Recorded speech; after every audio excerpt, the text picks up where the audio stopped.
Hello again. Welcome, welcome. Today I'm going to be talking about a movie that I personally love. It's one of my favorite movies of all time. Um, it's a movie that I'd been waiting for about 6 or 7 years after the first one came out. And when this one finally came out, I was so excited I just didn't know what to do. So, went and saw it in the movie theaters, but I didn't get a chance to see the whole thing because some matters came up and I had to leave the movie theater early. But when I finally sat down and got to watch the whole thing after I'd bought it on DVD, I was impressed with some parts, but there was a lot of things wrong with that movie. In case you're wondering what I'm talking about, I am talking about Silent Hill Revelation. Now, Silent Hill Revelation is supposedly the sequel to the first Silent Hill movie. Now, the first Silent Hill movie I thought was very well done. I think the acting was pretty good at some parts. Other parts it was kind of iffy. It seemed like maybe they were trying too hard? Question mark? I don't know. Something was up.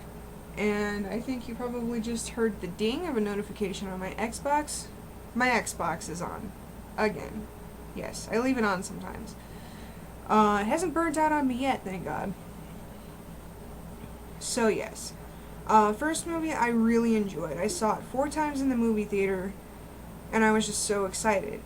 And, for years after that, I was like, well, when are they going to make a sequel? They need to make a sequel. That would be so awesome. And so they finally did.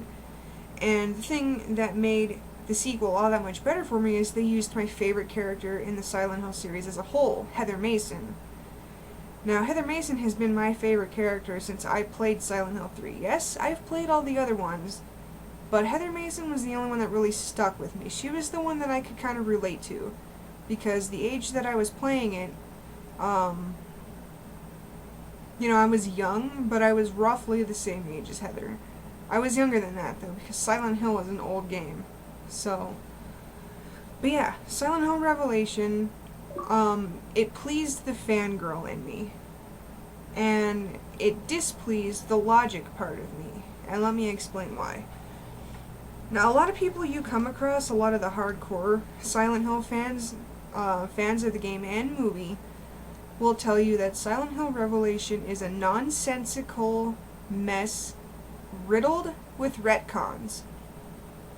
They are right.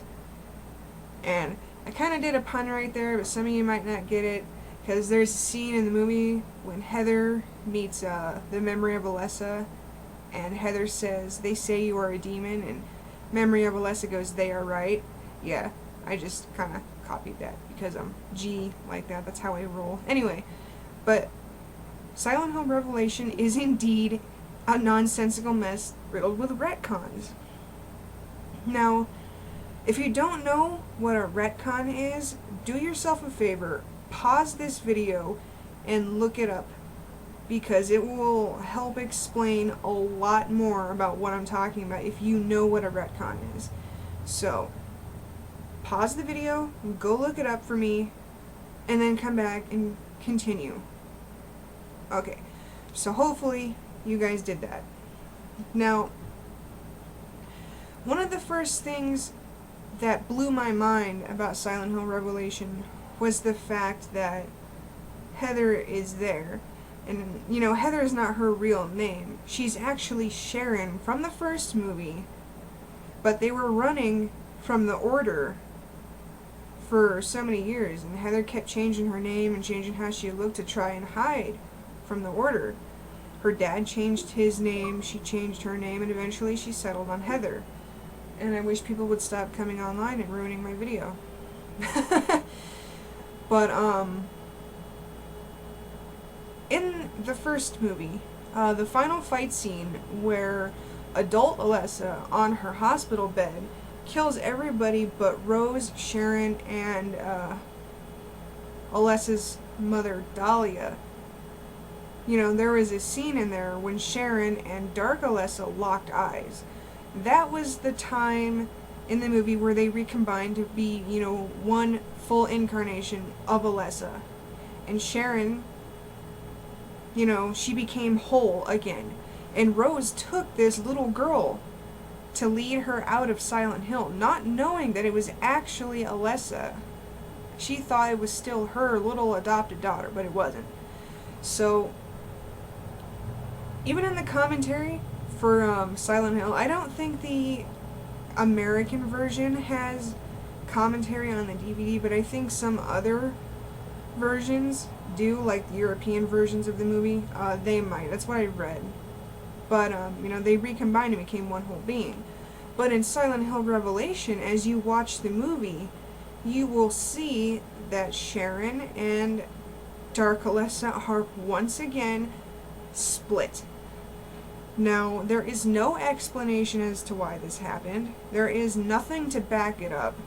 And there's nothing to back up any theories that anyone might have as to why it happened.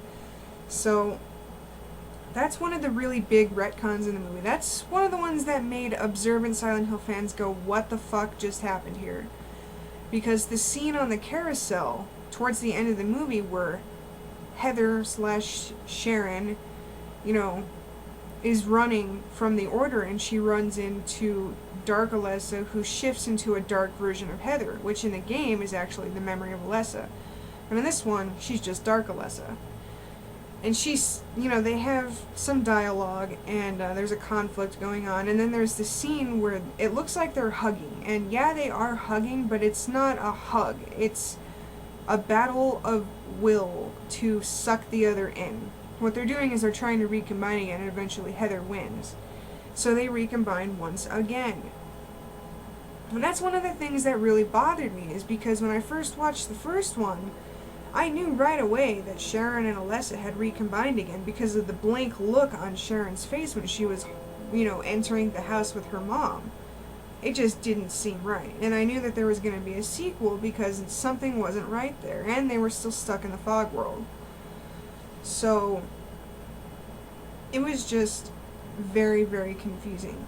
And the main story of Silent Hill Revelation is, Heather is this very, very important person, and most of the movie is spent with Silent Hill, calling her. She has really graphic and disturbing dreams about Silent Hill, and they seemingly get worse and worse every time they move. And what happens is, Heather goes to this school, and there's this kid there. His name is Vincent. He's about the same age as Heather. Well, he tries to be her friend, and Heather gives this great big old long speech prior to meeting Vincent, saying, I don't want to be your friend, I don't want to know anybody, don't Facebook me, don't IM me, don't do anything like that. I don't want to know anybody, because as soon as anything knows anything worth it, I'll move on. So she gets her point across, but Vincent doesn't let up. Vincent follows her around and tries to be her friend. And, she completely just pushes it away. She doesn't want anything to do with anybody there. Well, she goes to the mall to meet up with her dad because, a man was following her. And he claims to know her, but she doesn't know him, so that's why he's pursuing her, because he knows who she is. And you find out later that this guy is Douglas Carlin, and he was working for the Order, and he was pretty much paid to find Heather and tell the Order where she is. So, stuff like that's going on. And throughout the movie, you see Vincent and Heather's relationship growing, even though they've known each other for less than a day. And Vincent suddenly is like, oh my god, I love you, I don't want anything to happen to you. And it's just the friendship between them blossoms too quickly. And it causes me to roll my eyes because, the actress who played Heather in Revelation is actually a very, very good actress. And she played Heather really well, I thought.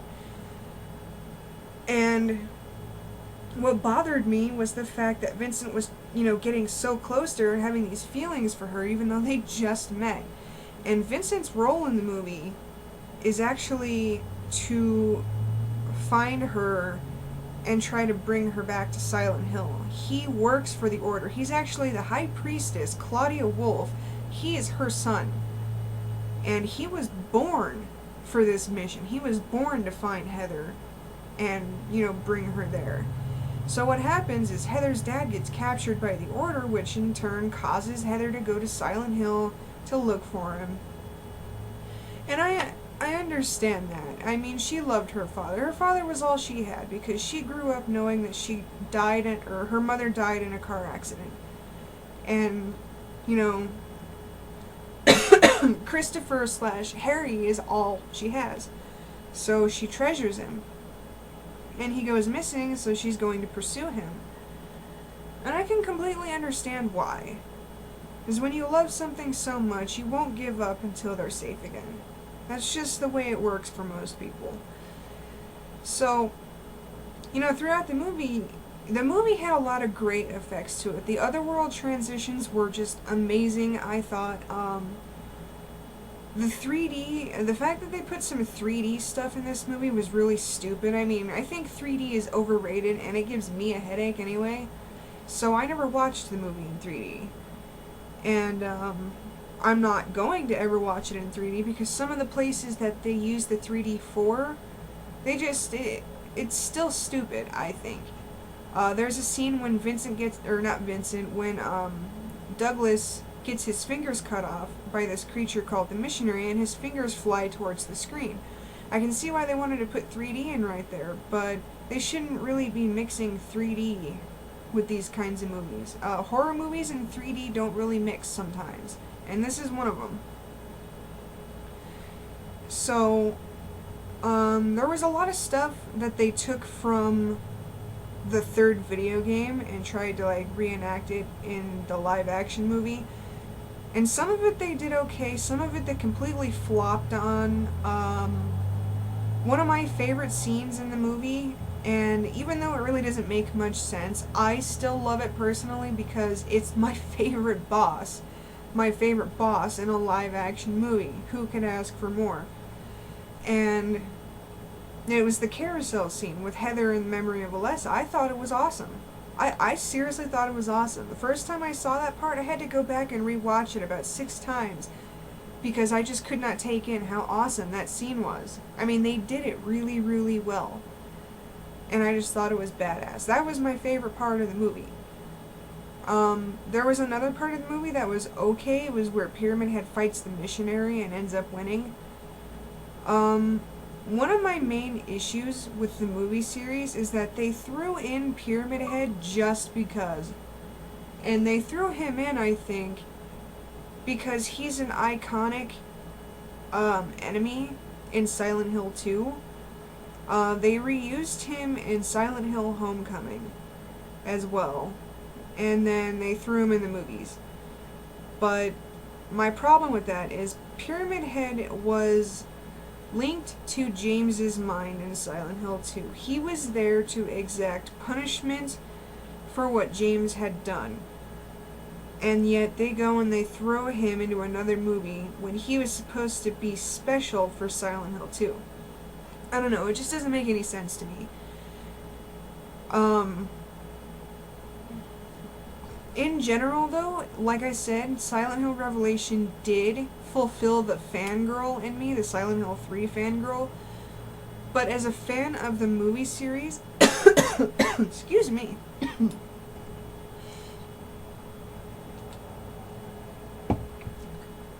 Oh, sorry, my throat's getting dry. I wasn't taking enough of a pause between talking. As a fan of the movie series for Silent Hill, I'm not fulfilled. Because they went and fucked up a lot of the things that the first Silent Hill was supposed to emphasize on. Like the fact that Sharon and Dark Alessa recombined. It just doesn't make any sense why they did this. I think I read somewhere that the director, I forgot his name, but he had told the public that this movie was going to be great. There weren't going to be any retcons, but this movie is so full of retcons, it would make no sense to anybody. Not even a Silent Hill fan. If they've seen the first movie and they understand what happened, then they go and watch this movie, and they haven't played the series and they're not really a fan, they still won't get what happened. I know a lot of hardcore Silent Hill fans that don't even get what happened. Myself included. It just doesn't make sense to me why this director would do that. It's almost like he didn't watch the first movie, or if he did, He literally went the route of, fuck this, I do what I want. Because what he did was he made Silent Hill Revelation too much of an adaptation of Silent Hill 3, the game. And like I said, the fangirl for Silent Hill 3 in me is squealing with joy, but the person who is a big fan of the movie series is like, no, this is wrong. You fucked up, dude. So, if you haven't seen any of the Silent Hill movies, they are worth a watch. I guarantee at one point you will get confused, but that's when you just say, oh well, and move on, because you're not going to get an answer. You will not get an answer. And when a lot of people commented on this guy's blog, the guy who directed the movie, he closed his blog because he knew that he fucked up the movie. But all in all, I think you guys should go watch it if you haven't. You guys are welcome to ask me questions about Silent Hill if you want to. I will try my best to ease the confusion for most people. I will not be able to answer any retcons from Silent Hill Revelation. I just don't have that power. But it's definitely worth watching. I say give it a shot. If you liked Silent Hill 3, then you will like Silent Hill Revelation, because they did adapt a lot of things from that movie, or from that game, and they put it into the movie. And, it's fun for the Silent Hill fangirl, the game fan, to see them putting something that we loved from the games into a movie. But for a huge fan of the movie series and how you're following the story, you're probably going to be disappointed. Silent Hill Revelation got a very, very low score by critics, and I completely understand why. But at the same time, Revelation was greatly loved by a select fan base. I could fall into that fan base, but I'm kind of torn between that one and a different fan base. So, if anything, if I had to rate, I would probably give Silent Hill Revelation a 7.5 out of 10. Mostly because things in that movie could have been done better, but some of the stuff that they had in that movie that were really great, I think, are what saved the movie. It was a lot of the effects that I think saved the movie. But for Silent Hill fans, it's definitely not scary, because you know what to expect in Silent Hill now. But yeah, that's just my thoughts on Silent Hill Revelation. I love the movie as a movie on its own, but it does not follow the first one like it should, and the dude really messed up when he made it. So, just throwing that out there to you guys.